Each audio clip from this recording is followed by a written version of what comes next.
నమస్తే. మోదీకి రేవంత్ విన్నపాలు, మీనాక్షి నటరాజన్ కు షాక్. ఏపీలో డీఎస్సీ రచ్చ, దీదీకి అల్టిమేటం, దంచి కొడుతున్న బాణులు. పీఓకేలో మళ్లీ హింస, ఇరాన్ కు చుక్కలేనంట. ఇలా బ్రేక్ లేకుండా 90 వార్తలు అందించే నాన్ స్టాప్ 90కి స్వాగతం.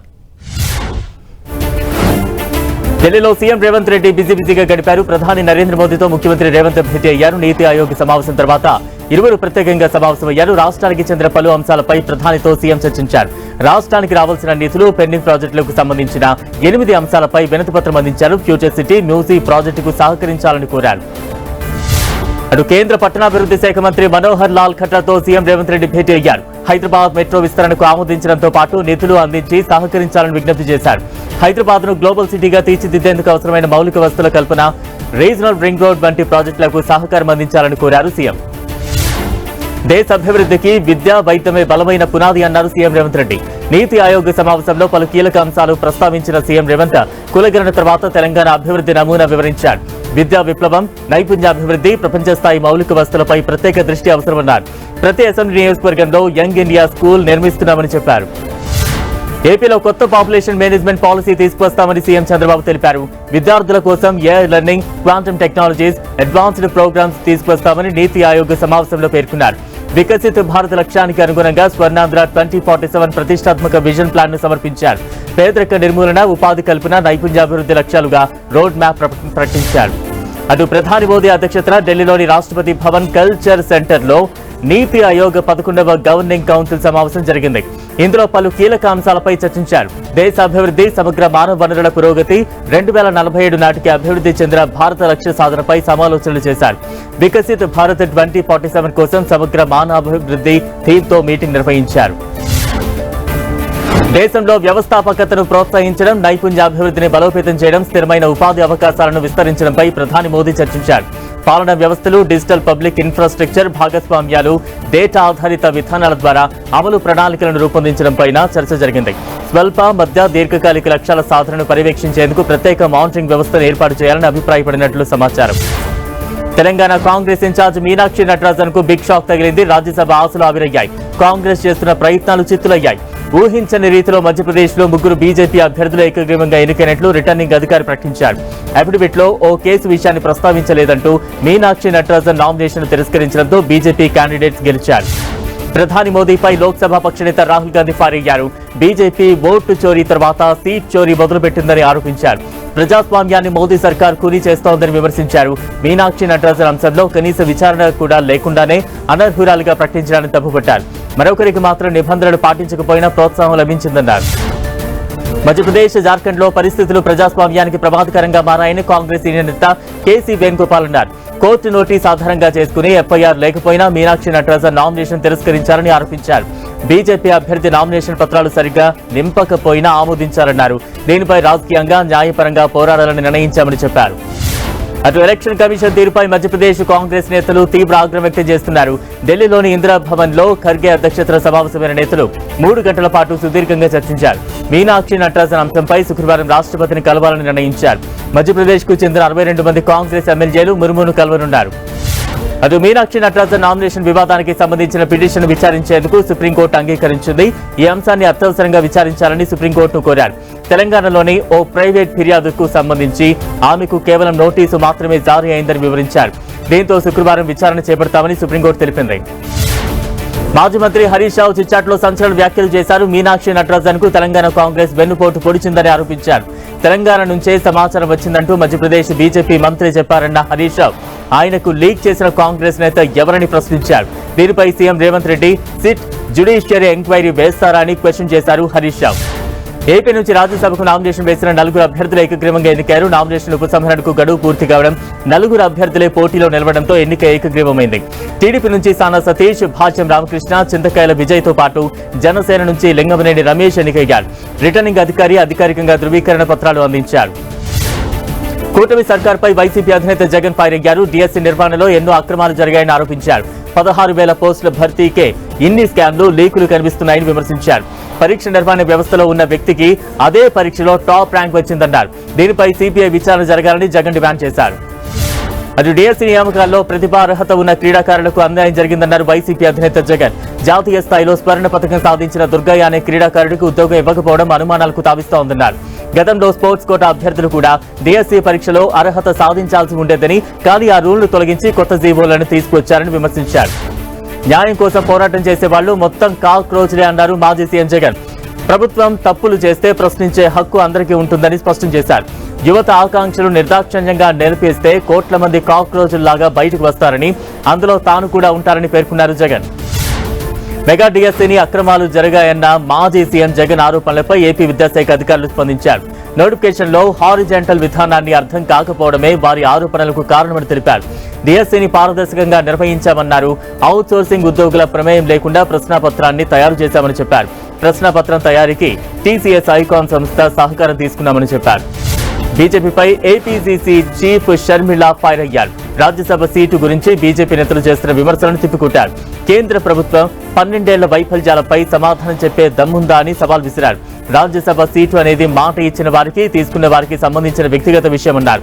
మధ్యలో బీజేపీ నేతల అసహనం, అతి స్పందన ఎందుకని షర్మిల ప్రశ్నించారు. మాజీ మంత్రి నారాయణ స్వామిపై Nellore MLA doctor Thomas fire అయ్యారు. ఎస్సీ నియోజకవర్గంలో ఎమ్మెల్యేగా గెలిచిన ఏ రోజు కూడా దళితులను నారాయణ స్వామి హక్కున చేర్చుకోలేదని విమర్శించారు. ఎంపీపీ పదవిని ₹1.5 అమ్ముకున్నారని, ఆ డబ్బుతో తిరుపతిలో విల్లా కొనుగోలు చేశారని ఆరోపించారు. ఏపీ లిక్కర్ స్కామ్ లో రాజ్ కేసిరెడ్డిని ఈడీ అధికారులు అరెస్టు చేశారు. ఆయన ఈడీ కార్యాలయానికి తరలించిన అధికారులు లిక్కర్ స్కామ్ కేసులో ప్రశ్నిస్తున్నారు. ఈ స్కామ్ కు సంబంధించి తెలుగు రాష్ట్రాల్లో మరోసారి ఈడీ అధికారులు సోదాలు చేపట్టారు. రాజ్ కేసిరెడ్డి ఇళ్లతో పాటు హైదరాబాద్ లోని 10 ప్రాంతాల్లో తనిఖీలు నిర్వహించారు. అటు ఏపీ లిక్కర్ స్కామ్ కేసులో మాజీ మంత్రి కారుమూరి నాగేశ్వరరావు కుమారుడు కారుమూరి సునీల్ ను ఈడీ అధికారులు విచారించారు. AP liquor sub contractor Karumuri Sunil మధ్య జరిగిన ఆర్థిక లావాదేవీలకు సంబంధించి ఈడీ అధికారులు ప్రశ్నించారు. జూబ్లీహిల్స్ లోని కారుమూరి సునీల్ ఇంట్లోనే ఆయన స్టేట్మెంట్ రికార్డ్ చేసింది ఈడీ. లిక్కర్ కేసులో తనను అరెస్టు చేశారంటూ జరుగుతున్న ప్రచారాన్ని తీవ్రంగా ఖండించారు మాజీ మంత్రి కారుమూరి నాగేశ్వరరావు. కొంతమంది పనిగట్టుకుని తప్పుడు ప్రచారం చేస్తున్నారని మండిపడ్డారు. తాను ఇంట్లోనే ఉన్నానని, అరెస్టుకు సంబంధించిన వార్తల్లో ఎలాంటి నిజం లేదన్నారు. శుక్రవారం నిర్వహించబోయే చంద్రబాబు వెన్నుపోటుకు 2 ఏళ్లు అనే నిరసన కార్యక్రమాన్ని విజయవంతం చేయాలని పిలుపునిచ్చారు. విశాఖ స్టీల్ ప్లాంట్ లో మరో ప్రమాదం జరిగింది. SMS-1 TP బేలో లారీలకు రంధ్రం పడి ఉక్కు ద్రవం కింద పడిపోయింది. ఆ సమయంలో డ్యూటీలో ఉన్న ఉద్యోగులు, కార్మికులు అందరూ సేఫ్ గా బయటపడడంతో అంతా ఊపిరి పీల్చుకున్నారు. ఇటీవల జరిగిన ప్రమాదంలో 9 మంది చనిపోగా మరోసారి ఇలాంటి ఘటన జరగడంతో కార్మికులు ఆందోళనకు గురవుతున్నారు. బీఆర్ఎస్ హయాంలో పెండింగ్ బకాయిలు తమ ప్రభుత్వం చెల్లిస్తోందని మంత్రి పొన్నం ప్రభాకర్ తెలిపారు. ఇచ్చిన మాట ప్రకారం హామీలన్నింటినీ అమలు చేస్తున్నామని చెప్పారు.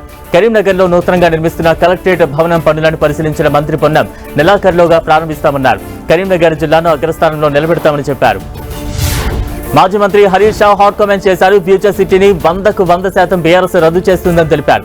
సీఎం రేవంత్ రెడ్డి నిర్వాహకం కారణంగా 70,000 కోట్ల ఫార్మా పెట్టుబడులు పోయాయని తెలిపారు. ఫార్మా సిటీ రద్దు చేసి భూములు వెనక్కు ఇస్తామని కాంగ్రెస్ హామీ ఇచ్చిందన్న హరీష్, ఫార్మా సిటీ కోసం తాను కూడా 17 ఎకరాల భూమి ఇచ్చానని చెప్పారు. రాజకీయ ప్రయోజనాల కోసం ప్రతిపక్షాలు కేంద్రంపై బురద జల్లే ప్రయత్నం చేస్తున్నాయని తెలంగాణ బీజేపీ అధ్యక్షులు రామచంద్రరావు విమర్శించారు.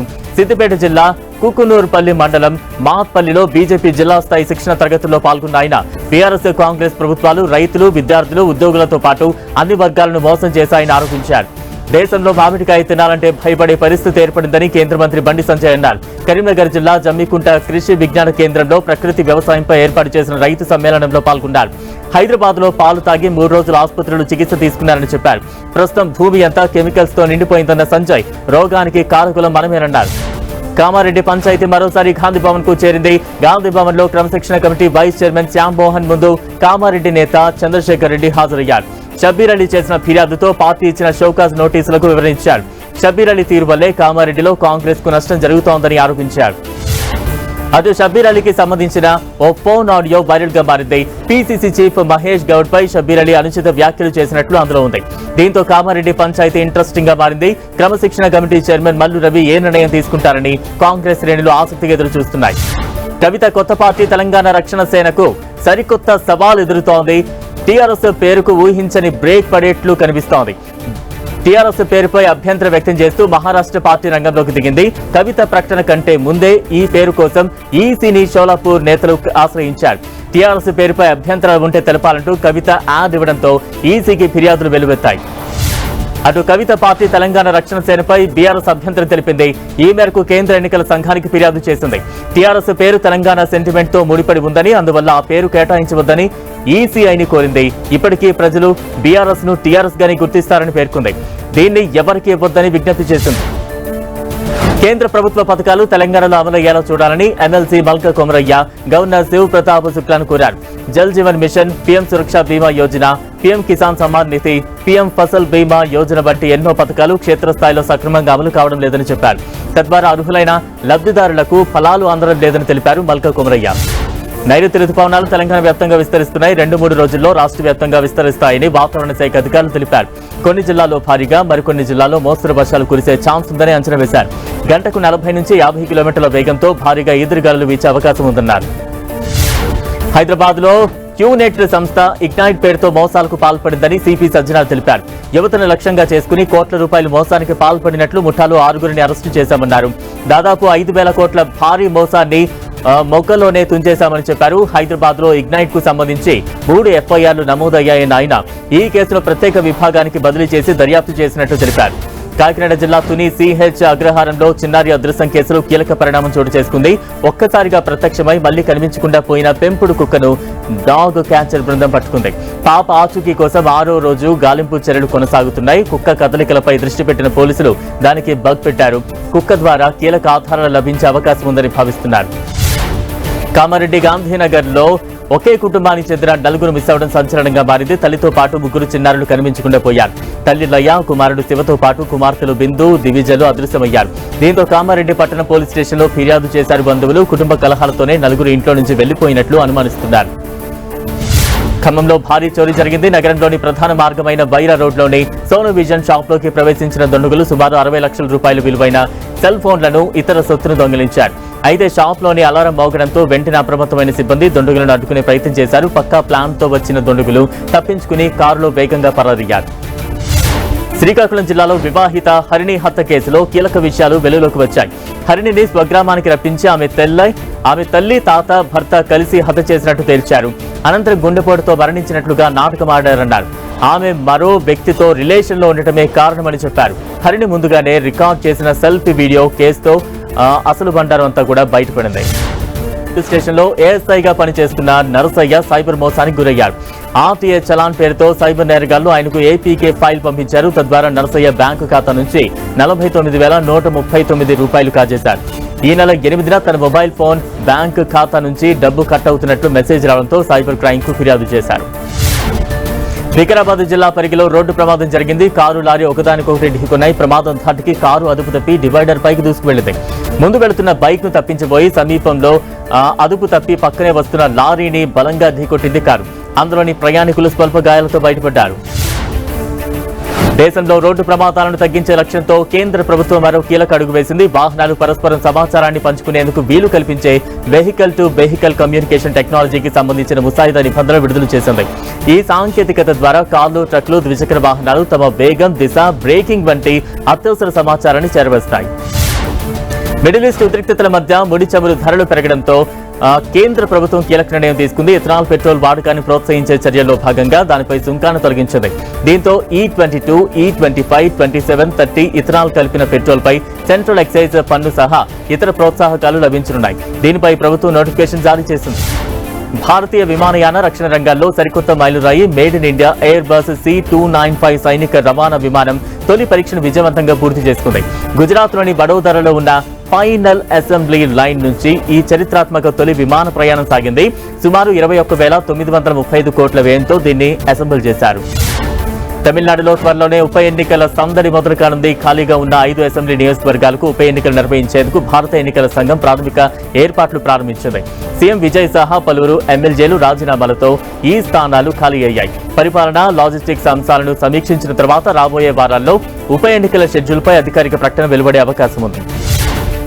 టీఎంసీలో అసమ్మతి గళం వినిపిస్తూనే ఉంది. దీదీ మెననుడు అభిషేక్ బెనర్జీపై తృణమూల్ ఎంపీ కళ్యాణ్ బెనర్జీ తీవ్ర విమర్శలు చేశారు. సంతకాల ఫోర్జరీ కేసులో చివరి నిమిషంలో అభిషేక్ తనను న్యాయవాదిగా తొలగించి అవమానించారని చెప్పారు. దీదీకి అల్టిమేటం జారీ చేసిన కళ్యాణ్ బెనర్జీ మాతో ఉంటారా లేదా అభిషేక్ వెంట ఉంటారా అని ప్రశ్నించారు. టీఎంసీ రెబెల్ ఎంపీల్లో ఒకరైన శతాబ్ది రాయ్ భావోద్వేగానికి గురయ్యారు. రాజకీయ పరంగా ఎన్డీఏకు మద్దతు తెలపడం సరైన నిర్ణయమే అయినప్పటికీ నైతికంగా మాత్రం తాను తప్పు చేస్తున్నారనే భావన కలుగుతోందని వ్యాఖ్యానించారు. మమతా బెనర్జీకి ఏమైనా సందేశం ఇవ్వాలనుకుంటున్నారా అని అడగ్గా దీదీ మిమ్మల్ని చాలా మిస్ అవుతున్నారంటూ ఎమోషనల్ అయ్యారు. టీఎంసీలో అంతర్గత విభేదాలపై చర్చ జరుగుతున్న వేళ ఎంపీ శత్రుఘ్న సిన్హా కీలక వ్యాఖ్యలు చేశారు. తాను టీఎంసీ తిరుగుబాటు వర్గంలో చేరనున్నట్లు జరుగుతున్న ప్రచారాన్ని కొట్టిపారేశారు. టీఎంసీతోనే కొనసాగుతానని, మమతా బెనర్జీకి తన పూర్తి మద్దతు ఉంటుందని స్పష్టం చేశారు. ఇప్పటికే ఆమెకు భారీ ప్రజా మద్దతు ఉందని చెప్పారు. పార్టీని వీడే ఉద్దేశం లేదని తేల్చి చెప్పారు. పశ్చిమ బెంగాల్లో తృణమూల్ కాంగ్రెస్ పార్టీకి దెబ్బ మీద దెబ్బ తగులుతోంది. బెంగాల్ మాజీ సీఎం, టీఎంసీ అధినేత్రి దీదీకి ఆ పార్టీ ఎంపీలు, ఎమ్మెల్యేలు వరుస షాక్లు ఇస్తున్నారు. మరో ఎంపీ ప్రకాష్ బరైక్ టీఎంసీకి రాజ్యసభ పదవికి రాజీనామా చేశారు. కేవలం 4 రోజుల వ్యవధిలోనే 3 రాజ్యసభ ఎంపీలు టీఎంసీకి రాజీనామా చేయడం సంచలనంగా మారుతోంది. కాంగ్రెస్ లో టీఎంసీ విలీనం అవుతుందంటూ జరుగుతున్న ప్రచారాన్ని కాంగ్రెస్ ఖండించింది. అవన్నీ నిరాధారమైనవేనని ఏఐసీసీ ప్రధాన కార్యదర్శి కేసీ వేణుగోపాల్ తెలిపారు. ఇండియా కూటమిని బలోపేతం చేయడంపైనే తమ చర్చలు సాగినట్లు చెప్పారు. సోనియా, రాహుల్ గాంధీతో మమతా, అభిషేక్ బెనర్జీ వరుసగా భేటీ కావడంతో ప్రచారం జరిగింది.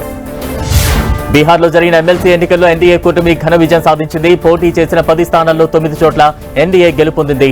అన్ని సీట్లను ఎన్డీఏ కూటమిలోని బీజేపీ, జేడీయూ, ఎల్జేపీ పార్టీలు ఏకగ్రీవంగా గెలుచుకోగా 1 సీటును ప్రతిపక్ష ఆర్జేడీ దక్కించుకుంది. ఎమ్మెల్సీగా విజయం సాధించిన వారిలో మాజీ సీఎం నితీష్ తనయుడు నిశాంత్ కుమార్ ఉన్నారు. రాజస్థాన్ కాంగ్రెస్ లో మళ్లీ ముసలం మొదలైంది. సీనియర్ నాయకులు అశోక్ గెహ్లాట్, సచిన్ పైలట్ మధ్య విభేదాలు మరోసారి బయటపడ్డాయి. తనపై వస్తున్న విమర్శలపై సచిన్ పైలట్ పరోక్షంగా స్పందించారు. రాజకీయాల్లో పదవుల కంటే ప్రజాసేవకే తొలి ప్రాధాన్యత ఇవ్వాలని, సత్యం, ప్రజా ప్రయోజనాల పక్షాన నిలిచిన వారే అంతిమ విజేతలుగా నిలుస్తారని పేర్కొన్నారు సచిన్ పైలట్. సిబిఎస్ఈలో ఆన్ స్క్రీన్ మార్కింగ్ వాల్యుయేషన్ లో లోపాలను బయటపెట్టిన వ్యక్తికి బంపర్ ఆఫర్ వచ్చింది. 19 ఏళ్ల నిసర్గ అధికారిని ఐఐటి కాన్పూర్ నియమించుకోవడం ప్రాధాన్యత సంతరించుకుంది. తమ సైబర్ డిఫెన్స్ రీసెర్చ్ సెంటర్లో open source thread intelligence engineer గా నియమిస్తున్నట్లు ఐఐటి కాన్పూర్ తెలిపింది. సుప్రీంకోర్టు మరో చారిత్రాత్మక తీర్పు వెలువరించింది. గృహిణులను నేషన్ బిల్డర్స్ గా అత్యున్నత న్యాయస్థానం అభివర్ణించింది. ఇల్లు, కుటుంబ సంరక్షణలో మహిళలు చేసే పనులకు ఎంతో ఆర్థిక విలువ ఉందని, దానిని ఎట్టి పరిస్థితుల్లోనూ తక్కువ అంచనా వేయలేమని కోర్టు స్పష్టం చేసింది. అంతేకాదు, ఈ సేవల విలువను గుర్తిస్తూ ఒక గృహిణి ఊహాజనిత నెలవారీ ఆదాయాన్ని 30,000గా నిర్ధారించింది. సుకేష్ చంద్రశేఖర్ కు సంబంధించిన 200 కోట్ల మనీ లాండరింగ్ కేసులో కీలక పరిణామం చోటు చేసుకుంది. ఈ కేసులో భాగంగా నటి జాక్విలిన్ ఫెర్నాండెస్ వేసిన పిటిషన్ విచారణ నుంచి సుప్రీంకోర్టు న్యాయమూర్తి జస్టిస్ ప్రశాంత్ కుమార్ మిశ్రా వైదొలిగారు. పారదర్శకత కోసం విచారణ నుంచి వైదొలుగుతున్నట్లు ప్రకటించారు. దీంతో మరో ధర్మాసనం ఈ పిటిషన్ విచారించనుంది. కేరళలో నిపా వైరస్ కలకలం రేపింది. కోజికోడ్ జిల్లాకు చెందిన 43 ఏళ్ల వ్యక్తికి ప్రాథమిక పరీక్షలో వైరస్ పాజిటివ్ గా నిర్ధారణ అయినట్లు సమాచారం. గిడ్డంగిని శుభ్రం చేస్తున్నప్పుడు ఈ ఇన్ఫెక్షన్ సోకి ఉండొచ్చని అధికారులు అనుమానిస్తున్నారు. అతన్ని పరీక్షించిన వైద్యులు రోగి శాంపిల్స్ ను నేషనల్ ఇన్స్టిట్యూట్ ఆఫ్ వైరాలజీకి పంపించారు. పశ్చిమ బెంగాల్లోని ఓ పాఠశాల అసాంఘిక శక్తులకు అడ్డాగా మారింది. నార్త్ 24 పరగణాల జిల్లాలోని స్కూల్లో ₹1 కోటి నగదు, కాండోమ్స్, మద్యం బాటిల్ లభించడం సంచలనం రేపుతోంది. కంచరపారా ప్రాంతంలోని హార్నెట్ స్కూల్ ఈ వివాదానికి కేంద్రంగా మారింది. ఆ గది సెమీ ఫర్నిష్డ్ గా ఉండడంతో పాటు బెడ్రూమ్ ను తలపించే విధంగా ఏర్పాటు చేసినట్టు తెలుస్తోంది. ఉగ్రవాదులు భద్రతా బలగాలకు చిక్కకుండా కొత్త పన్నాగాలు పన్నుతున్నారు. ఉగ్రదాడులకు ముందు వారు దాక్కునేందుకు గుహలకు బదులుగా బంకర్లను వాడుతున్నారు. జమ్మూ కాశ్మీర్లోని రాజౌరిలో నిర్వహించిన సెర్చ్ ఆపరేషన్ లో భాగంగా భద్రతా బలగాలు విస్తుపోయే విషయాలను గుర్తించారు. భూమిని తవ్వి దొంగలతో తాత్కాలికంగా బంకర్లు నిర్మించుకున్నారని చెప్పారు. కేరళలోని కొచ్చిలో రోడ్డు ప్రమాదం జరిగింది. ఎర్నాకులంలోని తేవర బ్రిడ్జ్ దగ్గర ఓ లారీ బీభత్సం సృష్టించింది.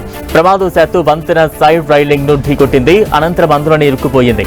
అప్రమత్తమైన డ్రైవర్ అందులో నుంచి దూకేశాడు. పోలీసులు తీవ్రంగా శ్రమించి లారీని బయటకు తీశారు. ఒడిశా రాజధాని భువనేశ్వర్ లో భారీ రైలు ప్రమాదం తప్పింది. ఒకే రైల్వే ట్రాక్ పైకి 2 రైళ్లు ఎదురెదురుగా వచ్చాయి. భువనేశ్వర్ లోని జార్పాడా వంతెన సమీపంలో ఈ ఘటన జరిగింది. లోకో పైలట్లు, రైల్వే సిబ్బంది సమయస్ఫూర్తితో అప్రమత్తం కావడంతో ఒకే లైన్ పై వస్తున్న 2 రైళ్లు కొద్దిపాటి దూరంలోనే ఆగిపోయాయి. దీనిపై రైల్వే శాఖ అధికారులు విచారణ చేస్తున్నారు. పంజాబ్ లోని పఠాన్కోట్ లో భారీ అగ్ని ప్రమాదం జరిగింది. ఓ గోడౌన్ లో ప్రమాదవశాత్తు మంటలు చెలరేగాయి. దీంతో అక్కడున్న పలు వాహనాలు కాలిబూడిదయ్యాయి. ఒక్కసారిగా మంటలు ఎగిసిపడడంతో చుట్టుపక్కల ప్రాంతాల ప్రజలు భయాందోళనకు గురయ్యారు. సమాచారం అందుకున్న అగ్నిమాపక సిబ్బంది మంటలను అదుపు చేశారు. ఉత్తరాదిలో వానలు దంచి కొడుతున్నాయి. కేరళంలోని తిరువనంతపురంలో కుండపోత వాన కురిసింది. దీంతో రహదారులు జలమయమయ్యాయి. లోతట్టు ప్రాంతాల్లో నీరు చేరింది. దీంతో ప్రజలు తీవ్రంగా ఇబ్బందులు పడ్డారు. తమిళనాడులోనూ వర్షం పడింది. ఎదురుగాలులతో కూడిన భారీ వాన కురిసింది. పలుచోట్ల రహదారులు నదులను తలపించాయి. దీంతో కార్యాలయాలకు వెళ్లే ప్రజలు, వాహనదారులు ఇబ్బందులు ఎదుర్కొన్నారు. హర్యానాలోని అంబాలాలో భారీ వర్షం కురిసింది. ఎదురుగాలులతో కూడిన వర్షం ఆ ప్రాంతాన్ని అతలకుతలం చేసింది. మరో 2 రోజుల పాటు ఉరుములు మెరుపులతో కూడిన వర్షం కురిసే అవకాశం ఉందని భారత వాతావరణ శాఖ హెచ్చరికలు జారీ చేసింది. అటు హర్యానాలో గాలివాన బీభత్సం సృష్టించింది. భీకర గాలుల కారణంగా జాతీయ రహదారిపై నిలిచి ఉంచిన 3 ట్రక్కులు బోల్తా పడ్డాయి. ఈ ప్రమాదంలో ఎవరికీ ఎలాంటి ప్రమాదం జరగకపోవడంతో అంతా ఊపిరి పీల్చుకున్నారు. భారత్ మామిడి పండ్లపై నేపాల్ యూటర్న్ తీసుకుంది. భారత్ నుంచి దిగుమతి చేసుకుంటున్న మామిడి పండ్లపై ఎటువంటి నిషేధం లేదని స్పష్టం చేసింది. డిమాండ్కు అనుగుణంగా నేపాల్ మార్కెట్లోకి అనుమతి పత్రాలు జారీ చేశామని వివరణ ఇచ్చింది. అంతకుముందు భారత్ మామిడి పండ్లపై ఆంక్షలు విధించినట్లు నేపాల్ అధికారులు తెలిపారు. స్పేస్ లో కొన్నేళ్లుగా పనిచేస్తున్న వారిపై కాసుల వర్షం కురవనుంది. మార్కెట్ చరిత్రలోనే అతిపెద్ద పబ్లిక్ ఇష్యూకు స్పేస్ ఎక్స్ సిద్ధమవగా గతంలోనే ఉద్యోగులకు బోనస్ రూపంలో షేర్లు కేటాయించడంతో మిలియనియర్లుగా మారనున్నారు. దాదాపు 4,400 మందికి లబ్ధి చేకూరనుంది. వన్డే టీ20 ర్యాంకింగ్స్ లో భారత్ అగ్రస్థానంలో కంటిన్యూ అవుతోంది. ఐసీసీ వార్షిక ర్యాంకులను విడుదల చేయగా వన్డేల్లో గతంతో పోలిస్తే 1 పాయింట్ కోల్పోయింది టీమిండియా. ప్రస్తుతం భారత్ ఖాతాలో 118 పాయింట్లు ఉన్నాయి. టీ20లో అందరికంటే ఎక్కువగా 275 పాయింట్లతో అగ్రస్థానంలో కొనసాగుతోంది. మహిళల టీ20 ప్రపంచ కప్ టోర్నీ శుక్రవారం నుంచి ప్రారంభం కానుంది. ఇక ఈ మెగా టోర్నీలో టీమిండియా తొలి మ్యాచ్ ను పాకిస్తాన్ తో 14న తలపడనుంది. తొలి మ్యాచ్ నుంచే ధాటిగా ఆడుతామని కెప్టెన్ హర్మన్ప్రీత్ సింగ్ తెలిపారు. ఆస్ట్రేలియా జాతీయ టీ20 జట్టులోకి భారత సంతతికి చెందిన నిఖిల్ చౌదరి ఎంపికయ్యాడు. బంగ్లాదేశ్ తో జరగబోయే సిరీస్ నుంచి హెడ్ కు విశ్రాంతినివ్వడంతో ఆ స్థానాన్ని భర్తీ చేయడానికి నిఖిల్ చౌదరిని ఆస్ట్రేలియా సెలెక్టర్లు పిలిచారు. నిఖిల్ ఢిల్లీలో జన్మించాడు. కరోనా సమయంలో ఆస్ట్రేలియా వెళ్లి అక్కడే లాక్ అయ్యాడు. ఆస్ట్రేలియా పౌరసత్వం లేకపోయినా 5 ఏళ్లు అక్కడే నివసిస్తుండటంతో ఈ ఛాన్స్ దక్కింది.